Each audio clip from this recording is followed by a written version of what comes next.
Okay, I have here an 8-line bundle. Okay, 8-line bundle.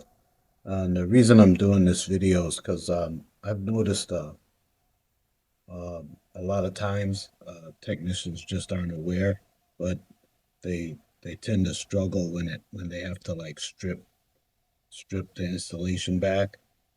You know, they kind of struggle with it, and a lot of times these lines are very long, like sometimes up to 100 feet, sometimes more. But the thing is I find that a lot of technicians have struggled with getting these stripped out properly, or without damaging the tubing and without having to really overwork. But I found that there is a lot of, some of you may know this already, but there is a string that is inside these bundles, and all you have to do is just cut a little bit of the insulation.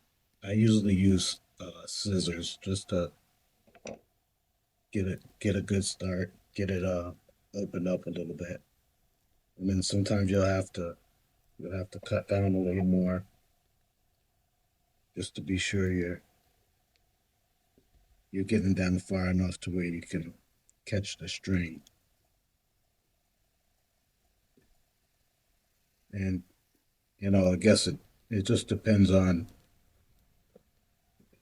your decision, but I usually use scissors to begin the cut. And then let me see if I can show you this. Right in here is the string that I'm talking about. So you just, pull your string. You can barely see the string, but once you get a good grip on it, you can even use like something plastic to wrap it around or something like that. But you just want to go ahead and you can just keep pulling, as long as you need. But that string